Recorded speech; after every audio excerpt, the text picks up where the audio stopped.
It's the Misfits.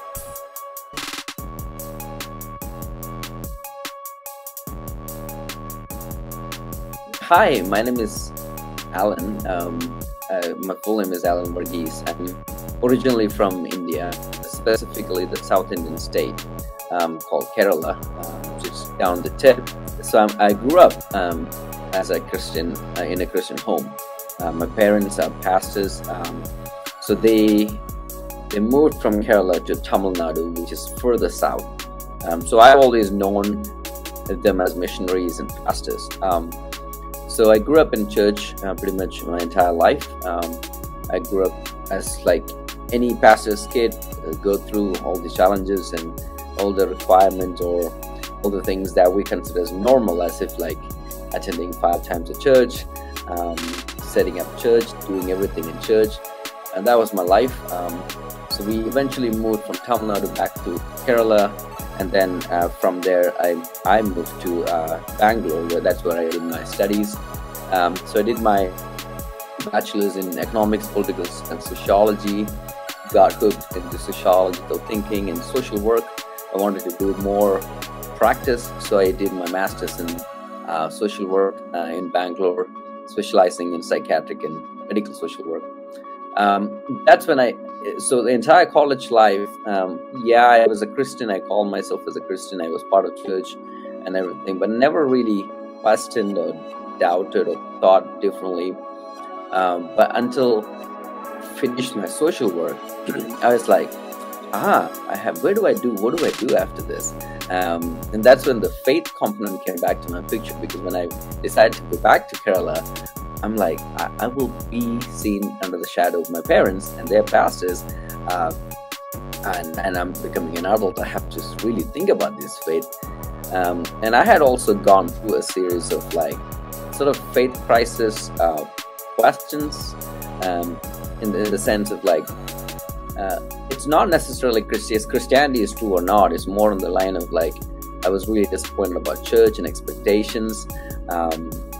Why Bible says one thing and then the Christians that I've seen doing something else, and especially I'm a pastor's kid, you have an insider's knowledge to some extent. Sometimes I feel like, well, Christians are not that loving as they think they are. So all those components come into the picture of my doubt, but at the same time I never questioned the power of Jesus, because I've seen the most dramatic things that I've seen growing up is like casting the demon, people getting healed, a lot of those kind of things. So I never doubted the power, whatever that means. So in my case, it meant like seeing miracles and casting the demon. So I never questioned the faith aspect, but I questioned how to think about it and what does it mean to be Christian. And especially me doing social work, I've seen people, those who are not Christians, doing social work, and my entire class of social work, I was, maybe we are like 5 or 6 were Christians, and the rest of 25 people were non-Christians. So yeah, that's the nutshell. And but then I had gone through a lot of faith crises, I had a lot of serious questioning.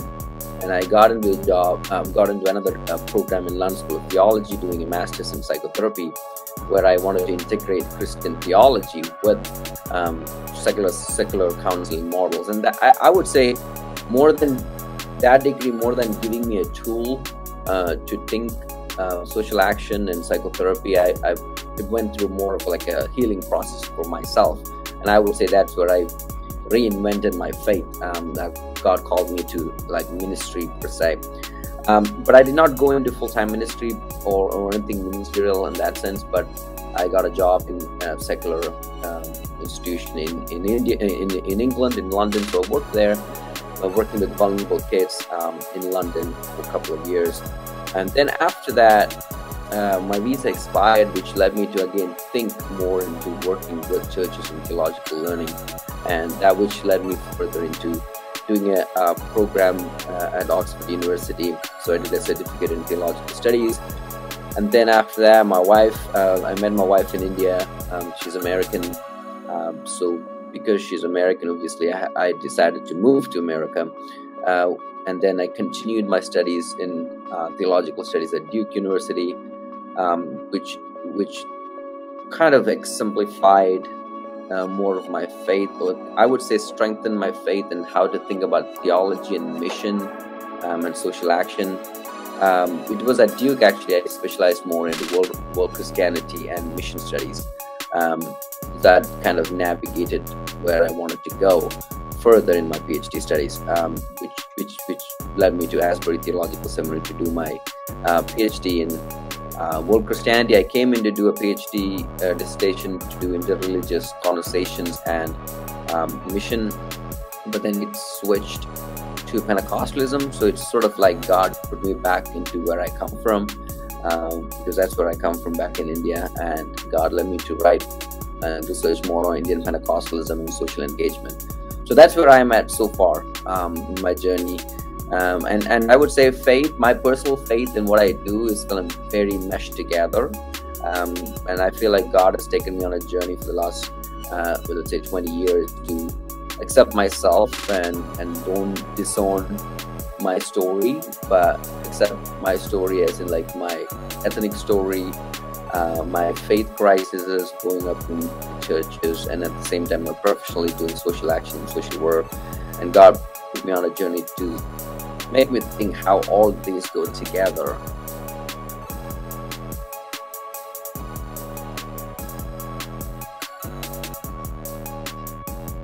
Hey everyone, welcome back to another episode here of Ministry Misfits. How are you this morning, Andrew?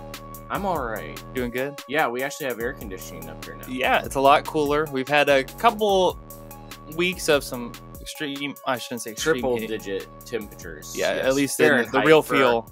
For all of our internationals, Fahrenheit triple digits. Yes. Which, yes, it is as hot as you think that actually is. Especially in the attic up here. It gets a little warm, but... Yeah, it felt more like 4 digits up here in the studio with the lights on and the door closed and no AC. So we have AC, and so now we're not, just sweating profusely and risking shocking ourselves on all of our electrical equipment up here. But that's why we've got these nice black Ministry Misfits t-shirts that hide a lot of that too. Which it you can also makes it harder though, because the black t-shirts are heavy and hot. True. And so, but if you'd like to buy one for yourself, you can also check one out at our Ministry Misfit shop on our website. The merch store is still up.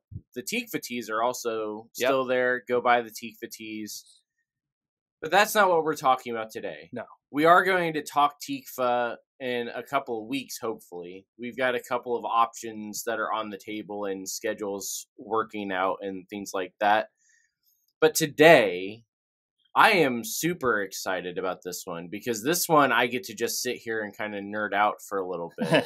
Isn't that what you like to do most of the time? Yes, but this more so than other areas, because what we are doing today is we are talking to Allan Varghese, who is currently working on his PhD at Asbury, but he already holds a bunch of degrees from like places that are way smarter than anybody else. Yeah, like Duke University. Duke that's Divinity School. Yeah, so. He's got a certificate from Oxford. I mean, come on now.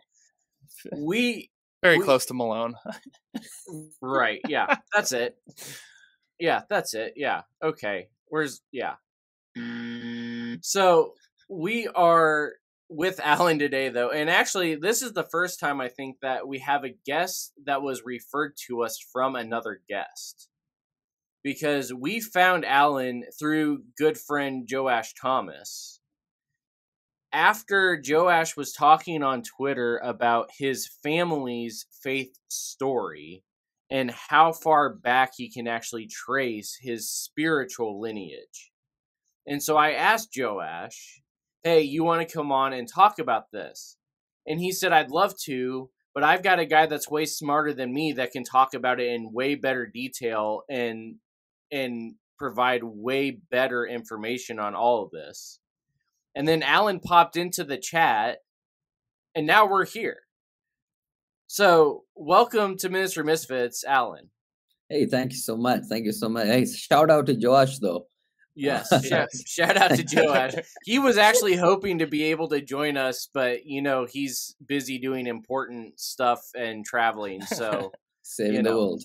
Yeah. So, Allan, we already said you are well certified and documented. You're working on your PhD and all this stuff already, but you are here to talk the Eastern Church, and specifically the Indian Church. So let's just start out. Obviously, you are connected to the Indian Church. You already told us your parents were pastors within India. You grew up there. You even met your wife there, even though she's American.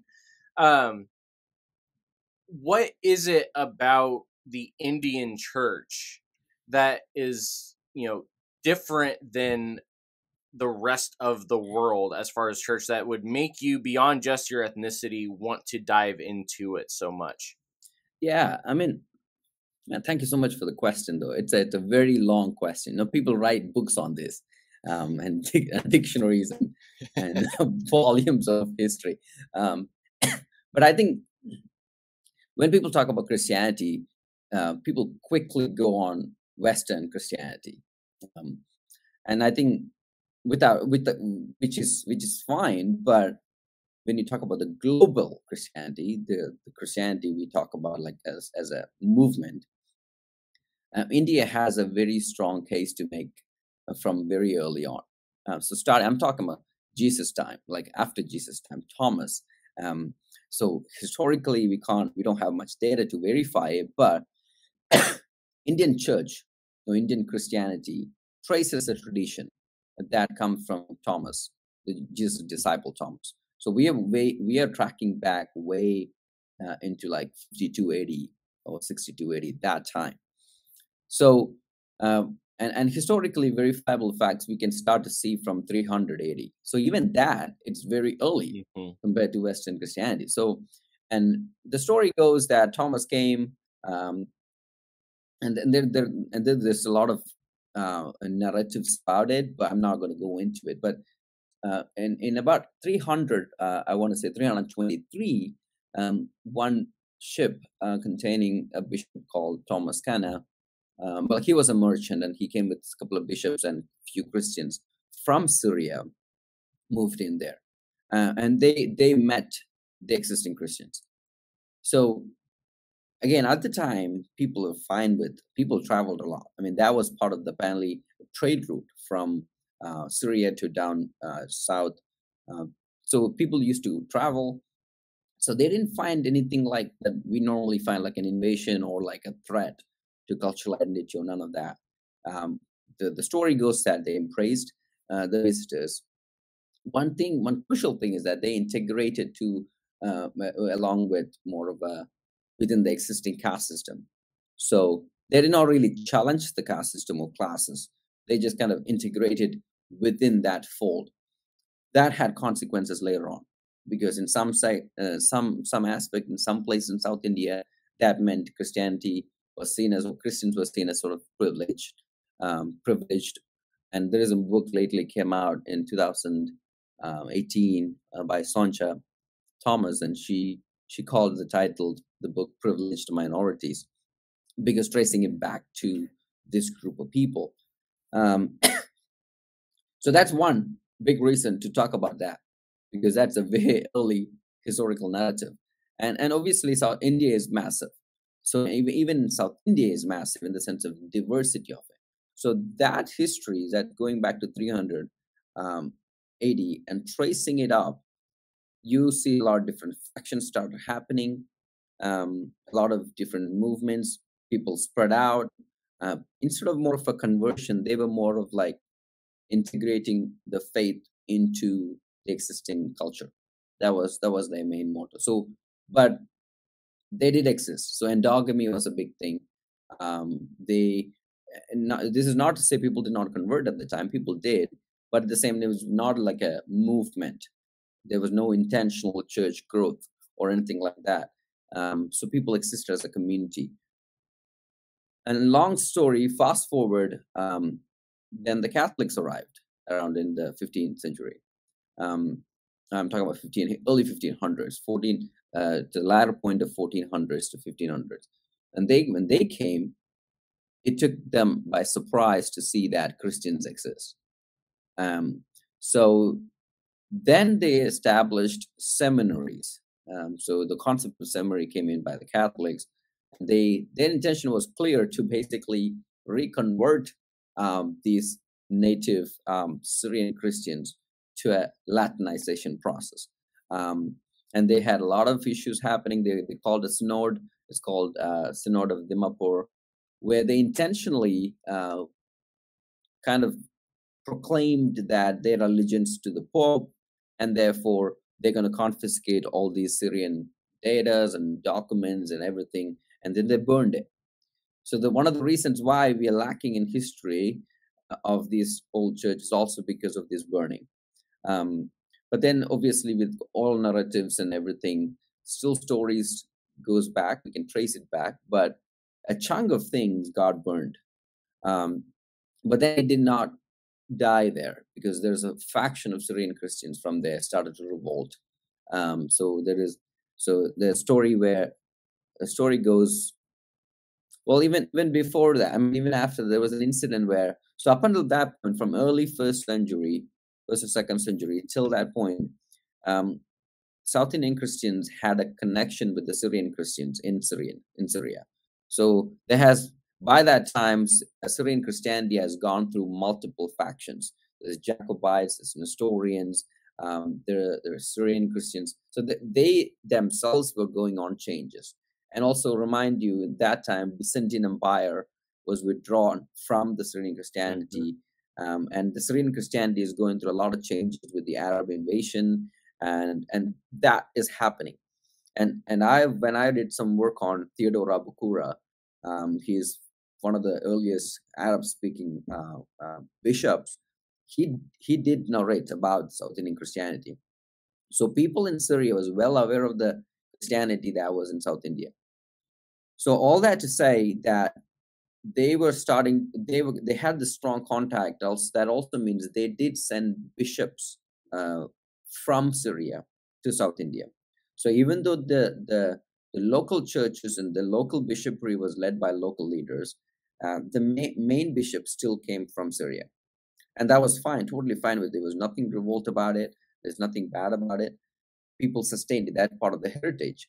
But when the Catholics came, they intentionally, that was the time when one of the bishops died. And the story goes that the bishop from Syria came to the port. And I don't know whether it's true or not, but this is what's told, that the bishop who came from Syria was taken into custody by the Portuguese, and it's been said that he was killed under the Portuguese custody. And that led to this revolt and revolution among the Syrian Christians, and they came together. There was a church in Cochin, and there was a cross outside of the church. It was called a sort of a crooked cross. It looked like not a straight cross, but a little crooked. So they came together around that cross and pledged their allegiance against the Pope and the Catholics. So a lot of historians see that as the first faction of South Indian Christianity, and this goes back to I want to say like 1500s. And ever since that point, there has been a clear faction of Catholics who are Latin, and then the Syrians. And then obviously from that moment onwards, there's tons of factions happened within Catholicism, leading into Syrian Catholicism and Malabar Catholicism, and then the Latin Catholicism. And then the Syrian Christianity, again, had multiple factions, Syrian Jacobites, then Syrian Christians. Multiple factions came forward, and then the Portuguese got kicked out by the Dutch. When the Dutch came in, the translation efforts came in with the Dutch came in, and the Lutheran missionaries, and Germans came in, and then the British came in and kicked out the Dutch and the Germans, and then along with the British came also the Anglican Church. So the Anglican Church kind of, again, it took them off surprise to see that there's a vibrant Christian community. You have documents from missionaries like Benjamin Bailey, William Carey, and they all basically talking about, I mean, at least in South India, Benjamin Bailey talks about it took them by surprise that there are Christians here. So Their intention was not to bring the gospel, but to what they call it, like recover their lost faith, or like, so according to them, it has become more of like it has lost its vibrancy. So they wanted to recapture the gospel. So they thought by translating the Book of Common Prayers into native language would actually do that. It did not. But then it happened while they were doing it, somebody had this great idea that I think we should translate the Bible, which they did, at least in Kerala, and that took fire. So, but I'll also say that the Bible translation efforts were not exclusively from the CMS English missionaries. It started with the Lutherans, and I think one of the earliest translation effort was done by someone called Bartholomew Sengenbach. I think he came with the Lutherans. We're talking about early 1700s. So a lot of multiple people have been actually trying to do the translation, but it was not able to, like, in a mass produce kind of thing, which the British did. So, and I personally think what Laman Sanneh talked about, the translating the message, and vernacularization, was pivotal in this in making Christianity as a movement. So you just translated the Bible, and then the local Christians took that on and made it available for the entire church, which is the first time ever happened. So for telling people that, hey, you've been oppressed for a long time and you're not given a document saying that this is from God, and now not only that, you put that in your own language. So for them, hey, God can speak to me in my own language, and that is revolutionary. So by the end of 1800s, that started the revival, and out of that, in 1889, there was a church called Marthoma Church came out of that kind of specific revival. And at that time, everybody, the Protestant Christianity, or like the Reformative Party, that's what they were locally called. They were notoriously famous for reading the Bible. Everybody read the Bible. And then from that, Pentecostal movement came out of it. So that's a very nutshell of history. And I'm pretty sure I missed out a lot. We probably want to clarify a couple of terms for people that may not be familiar. Because if you aren't sure about the empires he mentioned, you just need to go back and just, take another world history course. But as far as the church factions, we want to make people probably know what they are, but actually don't realize they do. So he mentioned a lot of different church factions there. The first one, the big one, was the Syrian church. And that is a branch of Eastern Orthodoxy that comes out of Syria, Antioch specifically, and that is very much an Orthodox faith that relied out of, like you said, the teachings of Thomas. And it's a very, very old theology. It is very similar to the theology, both in style and age, that we have with the Jerusalem church.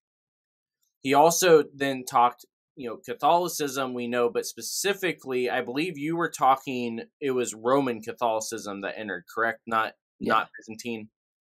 And specifically, you said it was Portuguese Catholics, correct? Yes, that's correct. Yeah. So, this is different than what we normally associate with Roman Catholicism as well, because the Portuguese Catholics, you're going to be more likely to see a branch of it that is similar to like what we hear about within the Inquisition coming out of Spain and Portugal and everything else.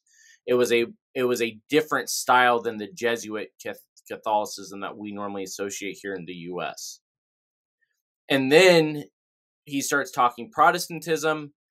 Protestantism doesn't really change country to country very much. I actually like the term you use of the Reformative Party more than just Protestantism, because I think that's a much better definition for what actually we see throughout history. But the other big one, and this is where your specialty area is, you're talking about Pentecostalism, within India. Is Indian Pentecostalism the same thing that we would associate Pentecostalism here in the U.S., or is this a different style with the same name? So, well, my counter question was, what do you mean by American Pentecostalism? But because I know what you mean. Pentecostalism has gone through, let's say, a history of 100 years, right? And there is multiple factions within it now. So let me broadly say this. Right. Pentecostalism, initially, when people wrote about the history, they went tracking back from Azusa Street revival, right? But even before that, there were Pentecostal-like revivals in places like India.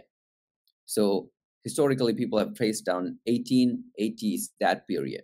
Let's say from 1850 to 1900, people have gone through Pentecostal-like like experiences. So when I say that, I mean healing, speaking in tongues to some extent, and people are evidently seeing casting of the demons. So you what do you associate as part of like a bodily experience of the Holy Spirit? People have gone through it. They didn't know the vocabulary of it. So when I said, like, when people started reading the Bible in their own language, they started to, so when they read the Bible, they're like, okay, apostles had it, can we have it? So they pray. So that's how normally things happen. That's simple as it is. Normal revivals happen. Somebody will preach, somebody will expose the verses from the Bible as they understand it, and then they pray for it. So a lot of people did actually go through. And you got to also understand a context like India, and these things are normal. Like when I say these are normal, I'm like spirit world intersecting with the physical world is a normal reality. Right? So for the Western mind, it was something, Western Christianity, that was something new, because someone called Paul Hebert, he was a missionary, from an American missionary, went to India. And he was encountered with the story, like, so he was there, and somebody came to him and said, hey, can you pray for my daughter? Because she's going to die.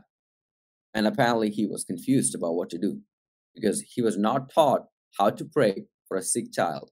Instead, he was taught how to preach, what to do, expose the doctrines and everything. So he went through a faith crisis, in the sense of like, how do you do this? So he wrote this article in, I think, 1983, The Flow of the Excluded Middle. That's the title of the art. When I read through it, I'm like, that's normal. What would I do? Just go and pray. As an Indian, I'm like, that's the first impulse. So meaning, and according to him, he's saying that from a Western point of view, you see the world in two tier, like the heavenly realm and the spiritual realm is up above, and here is physicality. This doesn't necessarily intersect. So that he is saying that there's an excluded middle, where a lot of people from India, Asia, Africa, where like these two worlds do intersect. Meaning, like, you see the spirit lives in forest. That tree, that wind is happening because the demon is angry. So within that cultural cosmology, people like inevitably believe that God can move. So from 1850 onwards, when people start to hear these kind of scriptures from their own language, they really believed it. They're like, okay, we're going to do this. And people did get physical manifestations. They started speaking in tongues.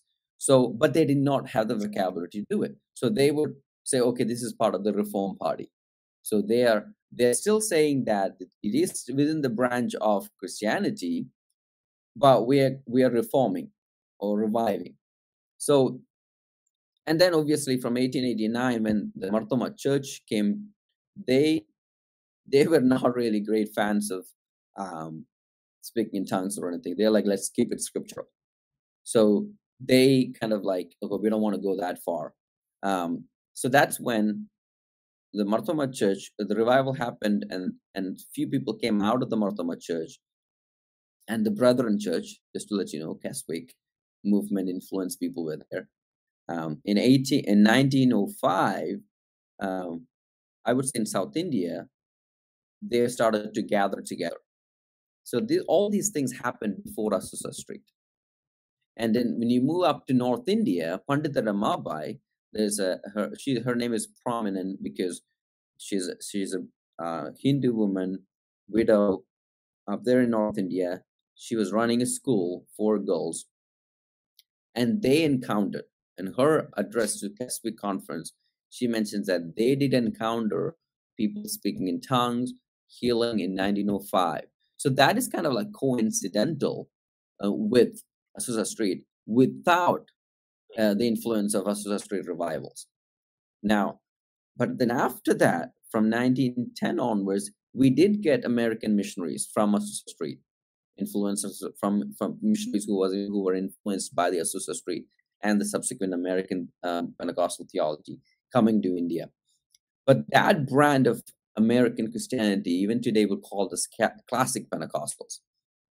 So I would say, if you want to use the terminology, we did have classical Pentecostals, meaning they did read the Bible more. They kind of like, okay, whatever is in the Bible, we can do it, right? And so that brand got reformed over the years. Now we have neo-Pentecostals. Mm-hmm. All right. Okay, let me trace it back. So that brand, classical Pentecostal, came up, and then what happened immediately after, the existing denominations got also revitalized, which means I'm talking about Catholics, Anglicans, Methodists. So in some way, classical Pentecostalism sort of impacted all the existing Christian denomination to overtly use the language of Holy Spirit and more of an experiential language. So that's called the second, the second wave, the scholarship. So the first wave is classical Pentecostal. Second wave is more of like Catholics and Anglicans and everybody getting empowered by the Spirit. And even in a lot of circles speaking in tongues. And the third one is perhaps a little controversial. It's called the third wavers, which is the neo-Pentecostals and the charismatics. And I know some people have issues with me terming them neo-Pentecostal. They would say charismatics. So they are the ones who are like Peter Wagner, people like Peter Wagner, who exclusively came out of Fuller Theological Seminary, that exclusively have a theology of engaging with the world. And they would kind of have it drafted demonology. They proposed about like territorial spirits, and intentionally targeting that kind of territorial spirits. So that I would classify as more of like charismatic neo-Pentecostal type. Now, and from within that, I would say in India, what I would also see, there's another branch of people that's coming out of classical Pentecostals, a new branch today. Like, so all these terminologies exist even in India. So classical Pentecostals, the second wave movement empowering the Catholics and the Anglicans and the neo-Pentecostal and charismatics. They call it, in India, they call it now new generation churches. So that's another add-on to it. How much they are impacted? Sorry, go on. Oh, I was going to say, we do have to take a quick break, but you're starting already to get into the second part of our discussion as far as the kind of the colonializing of missiology worldwide, but especially there in India. So we are going to take a quick break and hear from Laird Creative, and then we will be right back with Allan.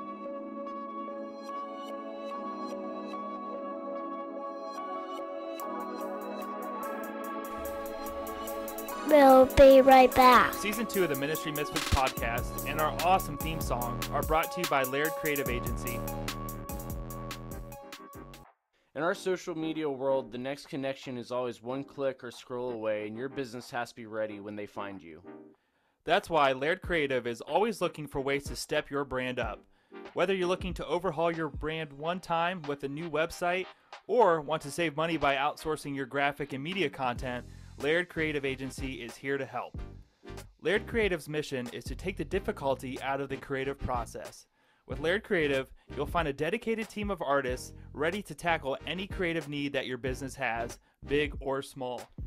If you're looking for an easier way to share the vision of your organization through thoughtful branding and creative content, Find them at lairdcreativeagency.com to get started. Mention the Ministry Misfits podcast and get a free consultation call. Laird Creative, step your brand up.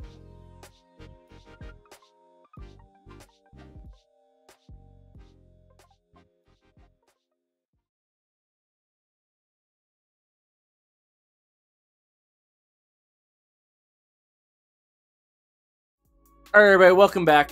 We are still here with Allan Varghese, and he has given us a We're back. very good picture of the history, the very rich and detailed history of the Indian Church, which is a much nicer picture than the history we laid out for the American Church. Yes. So, But also good going back to what we talked about before of the necessity to have a history lesson for kind of where your faith is rooted from in a way. Yes. And the thing that we also want to discuss with him is that this history lesson does show us a lot about our own history and philosophy, specifically around missions. And the problems that come out of the the modern Western missiology model, although it goes back way further than just modern. You know, he already shared about, you know, the fact that there have been Christians within the Indian subcontinent for thousands of years. And every time a new oppressor came in, they were shocked that there was already a church there. But they still felt the need that they had to change it. Yeah, because their mission was to carry out their own gospel versus meet the people. And part of what I want to just highlight as well, for those that maybe didn't hear clearly the first half, is that a lot of the terms that he used as far as how the gospel initially was spread is very much the 5B model that we've got. Because they came in and integrated themselves within the community, even to the point of the caste system, which you already pointed out had some unintended consequences. But the fact that they felt the need to belong to the people went a long way towards creating a culture that was ready to hear the gospel message actually being presented. And then he also went ahead and shared the Roman Celtic stuff as well, because we then see what happened when the Romans came in and did not try to integrate themselves. Instead, they tried to integrate the culture of India into their own theology and theological models.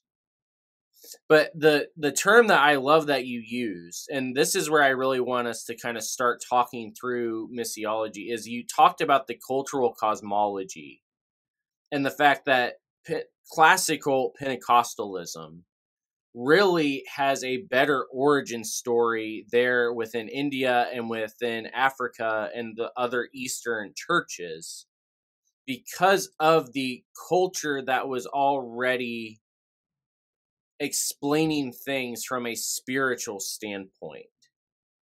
So let's start actually there talking about you're studying at Asbury right now for your PhD, but a lot of the work that you've already done and that you're continuing to do is in this area of missiology, and especially global missiology.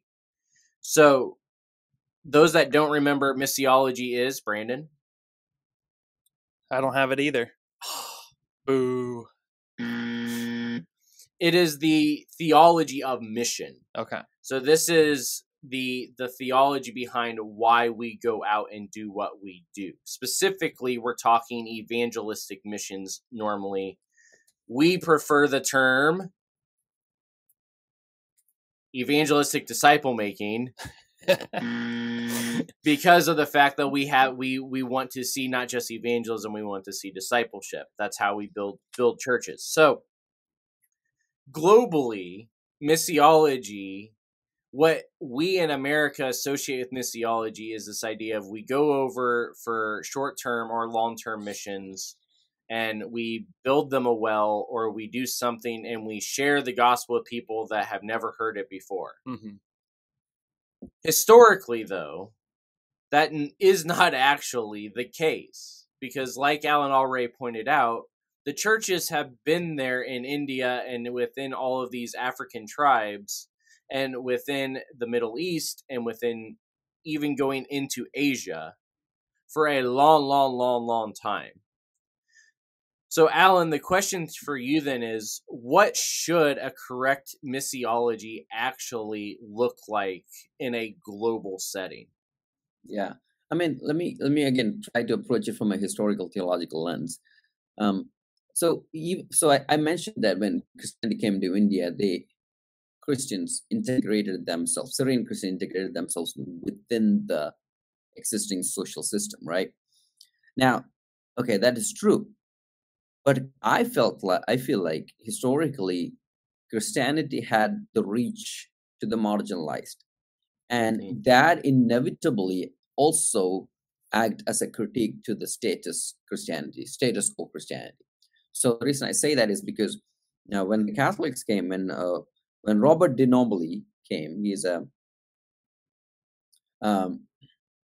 Jesuit, if I haven't mistaken. He's a Catholic priest. So he came in about late 1600s or 1700s. Even before that, he came. This happened. So the another story I can tell you is the story of like a lower caste fisherman tribe in South India approached the Catholics to get their military support because they've been oppressed by the Muslims and the existing higher caste.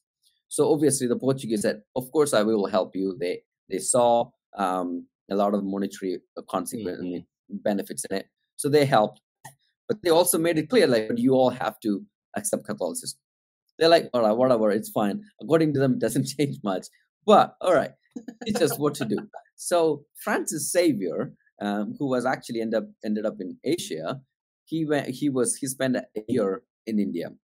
So he was sent from Goa Archbishopry to actually go to Tamil Nadu South and teach the people about what does it mean to be Christian. So, but they were lower caste. So he taught them.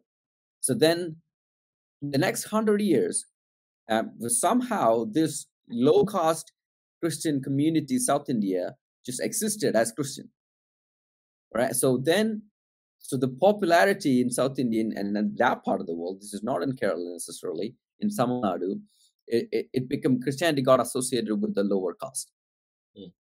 But then, so therefore, when Robert de Nobili came in, he was like, no, we could think about Christianity as part of the higher caste too. So then what he did was what I call it Sanskritization of Christianity, meaning Sanskrit was the higher caste language of the Vedas. So he read the Vedas in Sanskrit, and he tried to integrate Christianity into the language of the upper caste. So he dressed like an upper caste.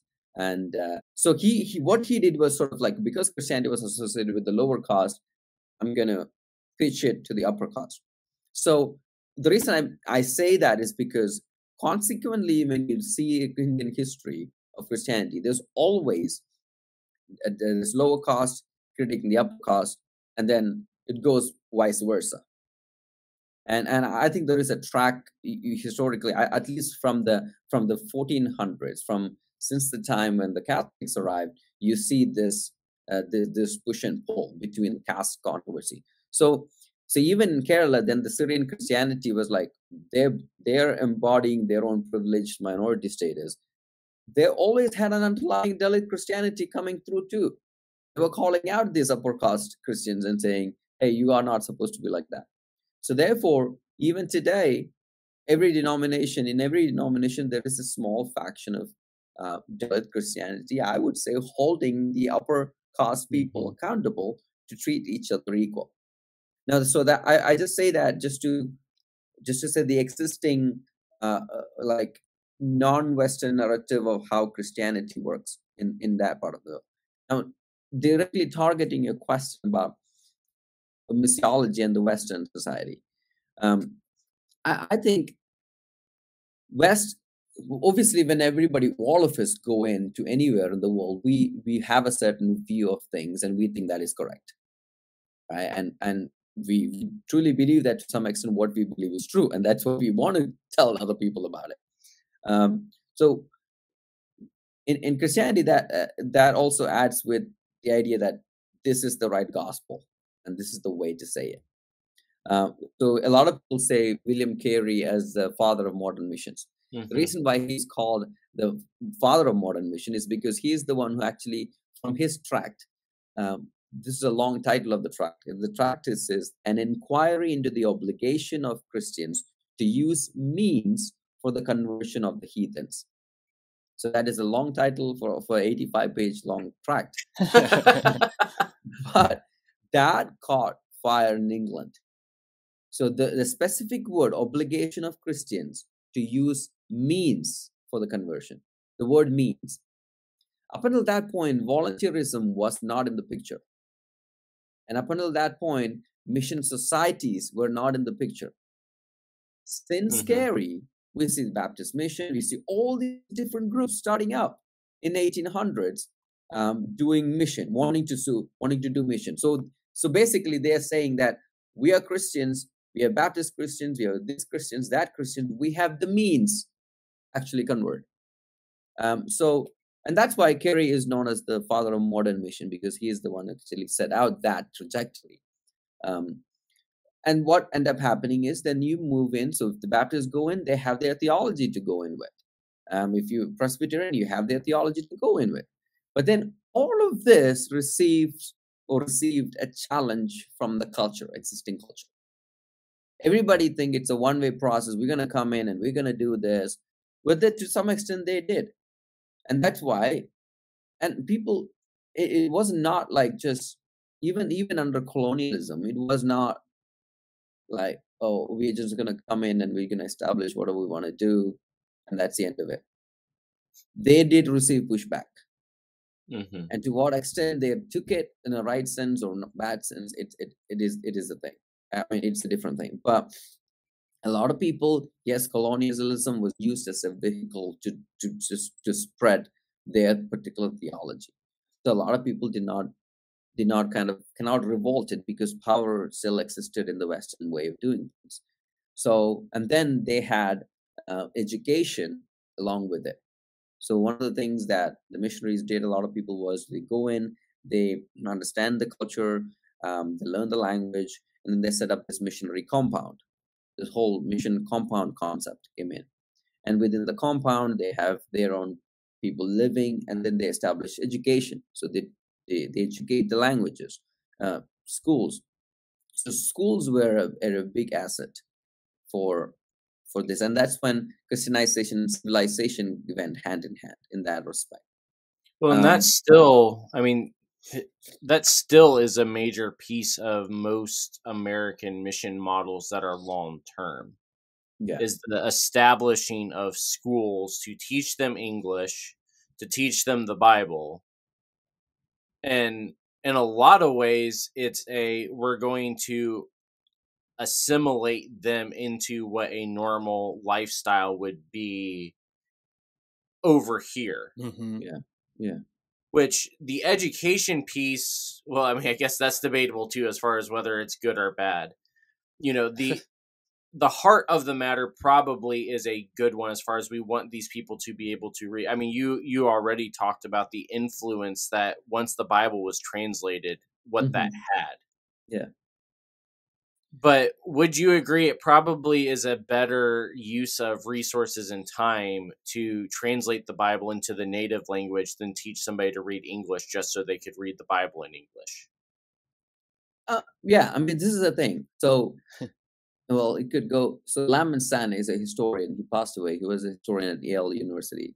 So he is the one who kind of he wrote a book on translating the gospel or translating the message.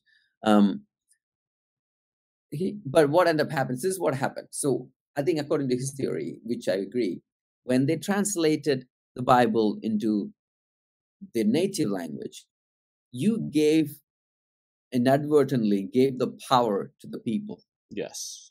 Meaning they know their language very well than you. Yeah, you give them the script, but now they have the imagination. They Right. created, with one word, they created the imagination of it. So in a way, whatever they were thinking when the missionaries translated, I don't know what they were thinking, but if they were thinking, if they were thinking that, you know what, we're just going to make them as good Baptists or good Presbyterian or whatever denomination, if that was their reasoning, well, God had a different plan with it. All right, the Holy Spirit took it and had its own way. So even now, when I read Bible in languages that I grew up in, man, you get a different concept.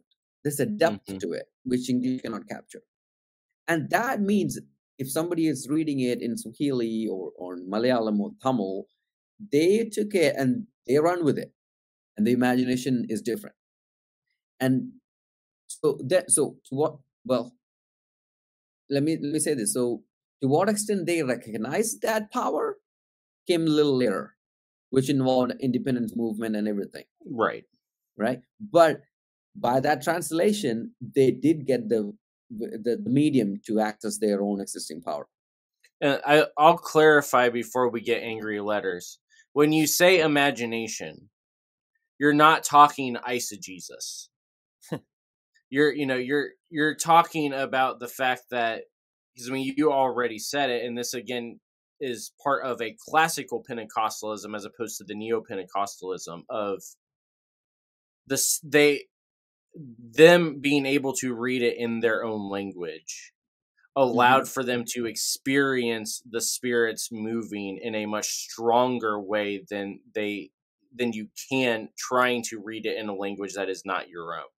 Yeah. Okay. And so you're not talking, new ideology, new theology, because this is an ancient theology that has been in India longer than it's been anywhere else.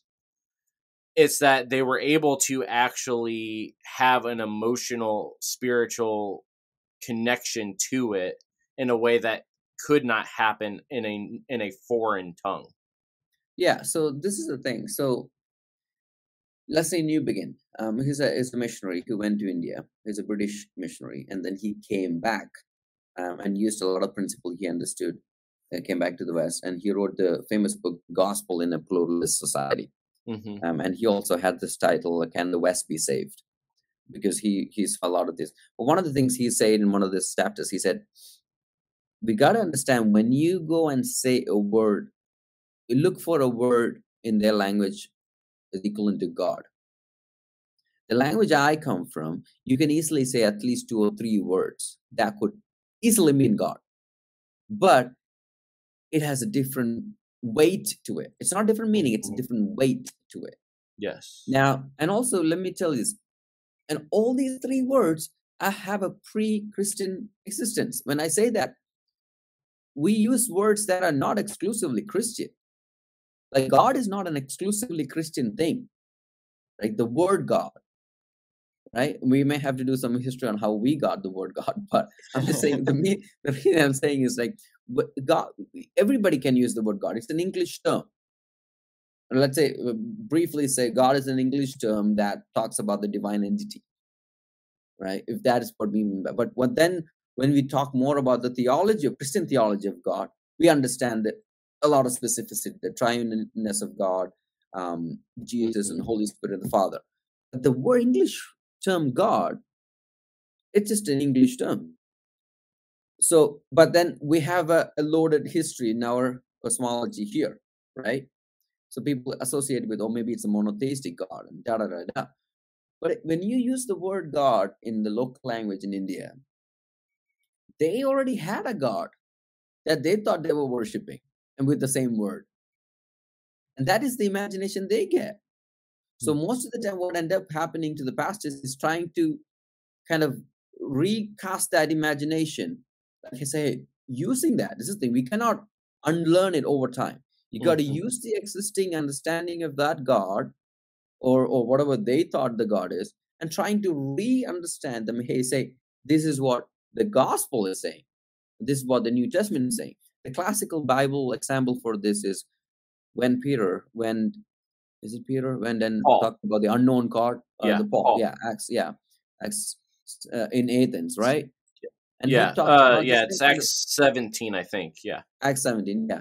So he went around and walked the city of Athens, and he saw the transcription to the unknown God. So to the unknown God, I think it's precisely he's referring, hey, you already have an existing idea of this kind of God. Now let me tell you about what that means from my theological point of view. And then you tell me if it is convincing or not.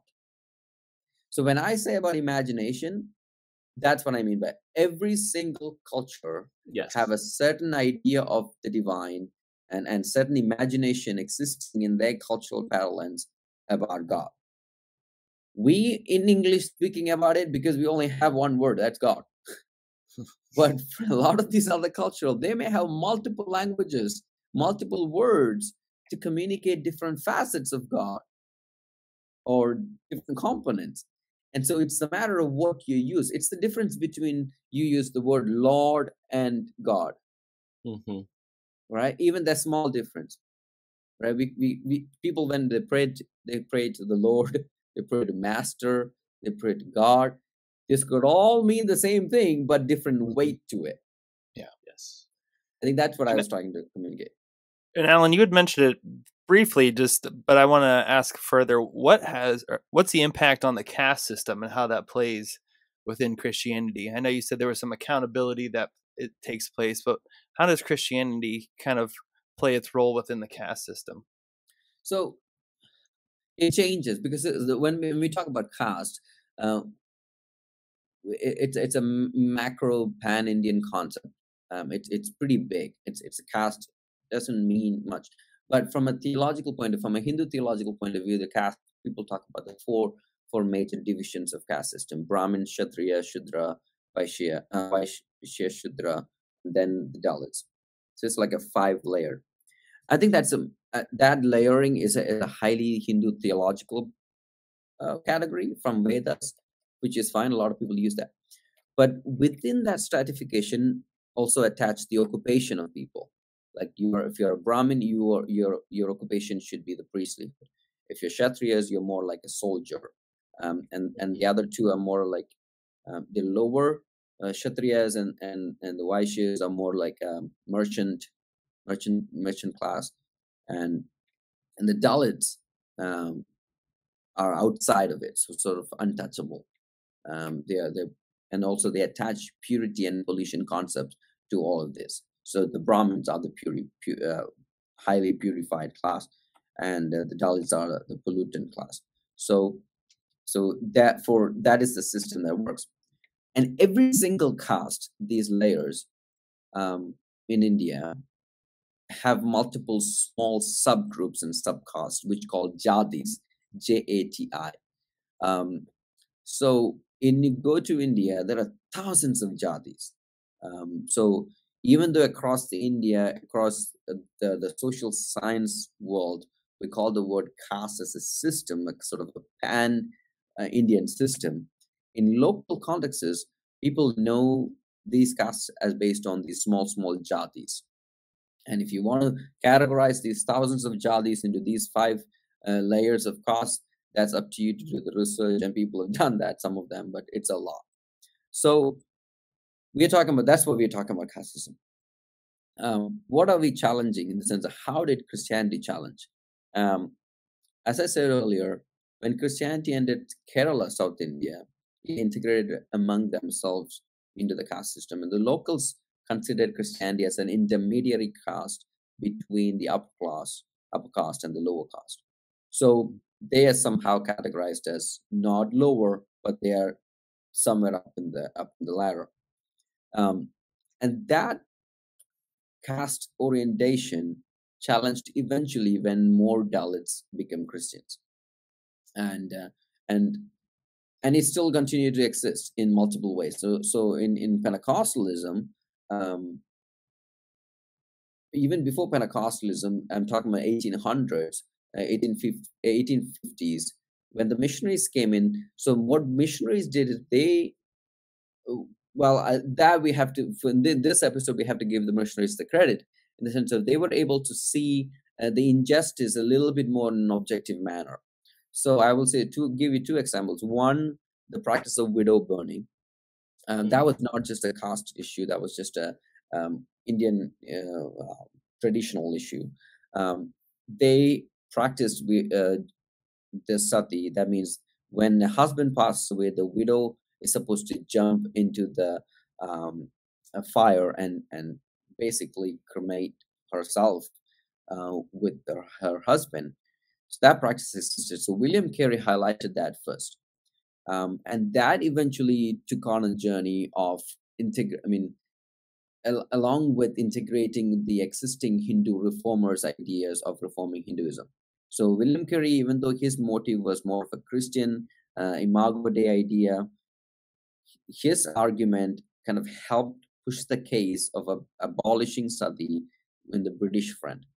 But also, his claim also kind of gave the reason for the existing Hindu reformers at the time to actually go hand in hand with Carey to reform this practice. So I would say the missionaries had a bit more objective because they were not inside, they were able to see it differently. The second example I bring it is like slavery. In South India, we did have slavery. We did not have a transatlantic slavery, but the upper caste did institute lower caste as slaves. And the Catholics went with it. A lot of people did not challenge it. So the slavery in South India was exclusively a caste thing. So when the missionaries came in, the British missionaries came in, they highlighted this as a problem. So they did the same thing. They kind of connected themselves with the local Hindu reformers, which some of them were from the Dalit community, and advocated the abolition of it. And they were able to see it more objectively. Yeah. What year was that again? Say that again. I can't pinpoint. I'm working on the project right now, but I think it's sometime in 1800s, 1850s.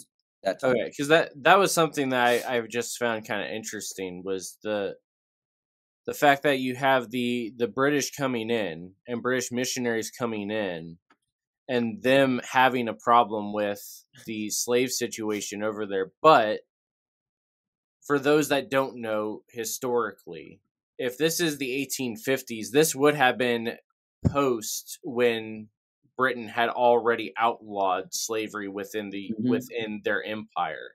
Yeah. And that was largely, again, due to the influence of the church's abolition movements there within there. So that's part of why I was just curious to hear timeline wise, because we just did this whole history thing talking Juneteenth last week. So sorry, continue. No, that's perfect. So perhaps that's the reason. So that's another thing I would let you know. Every single missionaries that went in, whether it be Catholic or it be Anglican, they were all influenced by whatever that was happening in their own native country. Mm-hmm. So, for example, like when the Catholics came, initially when they came, they were not really against any other existing Christianity or whatnot. But then something happened, obviously, in Europe. Reformation came about. And that kind of led them to actually be very stern in India. So that's one of the reasons why I think like created a ripple effect for them to be, you know what, we have to do this. We have to make sure the local clergy do not speak or do not practice in their own language, but let them do it in Latin, because they don't want what happened in Europe when Protestantism came about. So it's the same thing goes to what you were saying about what happened in abolition of slavery. Yeah, I think that probably gave them a little bit more moral push to make that happen. As we close out here, part of what you just highlighted there is the fact that the missionaries were there more so from a theological perspective, even though the power play was still in their head. But that there still was a political push from the governments as to what could and couldn't be taught and all of that. This is very similar to what we've been talking American history, Cold War theology, a little bit different in a missions setting. but the thing that you've been highlighting here, the thing, and it's the same thing that Joash, again, shout out Joash, highlighted, of the fact that the gospel is a force of freedom from oppression, and one that does empower. Yeah, and in that note, let me bring in the 1900s, where the shift happened in modern missions. So in 1910, Edinburgh Conference of Mission happened. It's a massive conference where a ton of missionaries came around and met at Edinburgh. And there were not much majority world representation, but there were few. So one among them was Bishop V.S. Azariah from South India. And he gave sort of a landmark address. And I'm going to read it. This is what he said, part of it. He said, "Through all the ages to come, the Indian church will rise up in gratitude to attest the heroism and self-denying labors of the missionary body.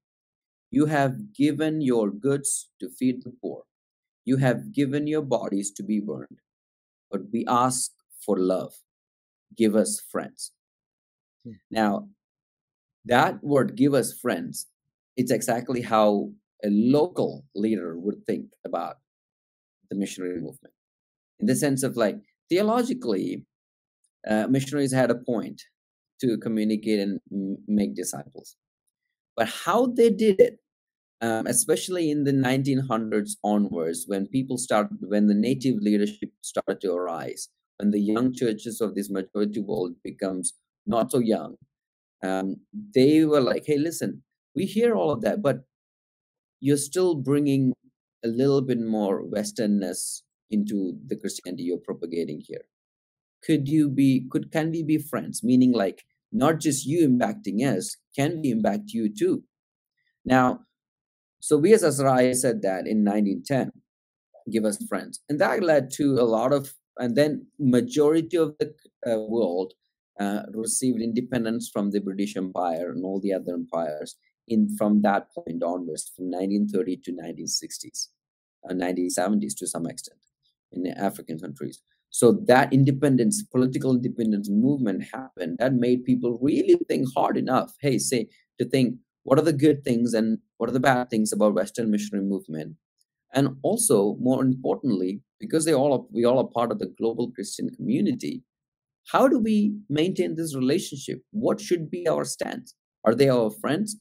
If that's the case, is Western missionary movement or Western church, are they happy to learn from us or not?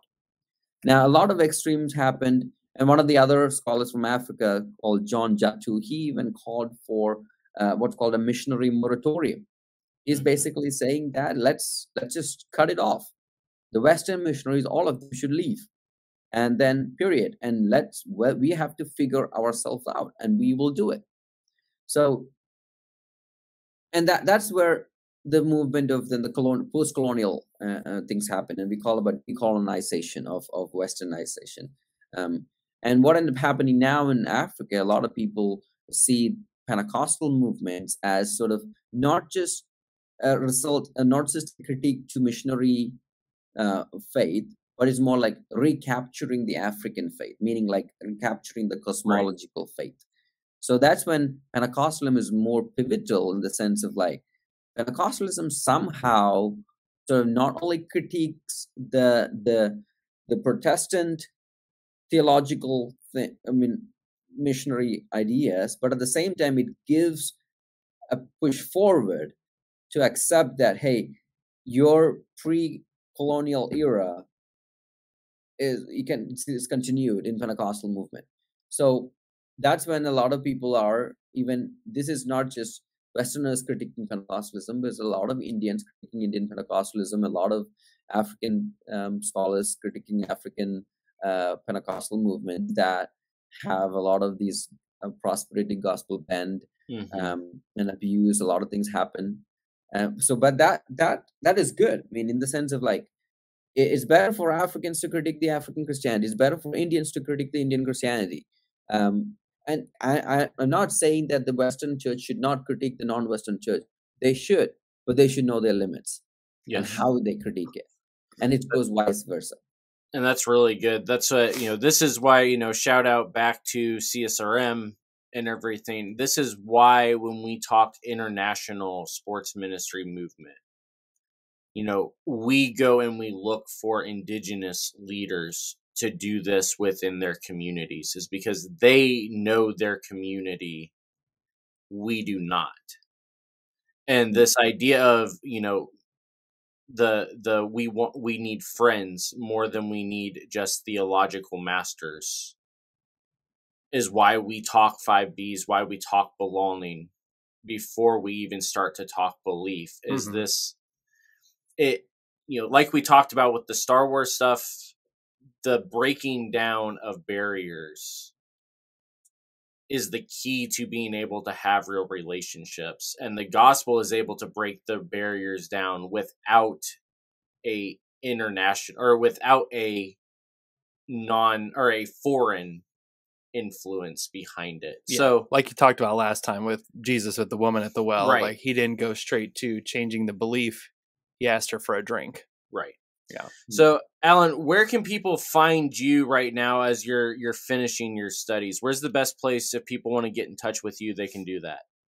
I would say Twitter handle would be neat. I need to know my Twitter handle. Yeah, I'll see if I can pull it up here while you're thinking. I've got it right here at Allan Varghese M. Yeah, there you go. Right, yeah. ALLANVARGHESEM on Twitter. Yeah. And that will be on his guest portal on ministrymisfits.com as well. Allan, we may want to have you back once you're a doctor to discuss this stuff even further and everything. If you are interested in finding out more, he also has provided us with a list of articles that will be in the show notes if you want to go down and to that and read some more.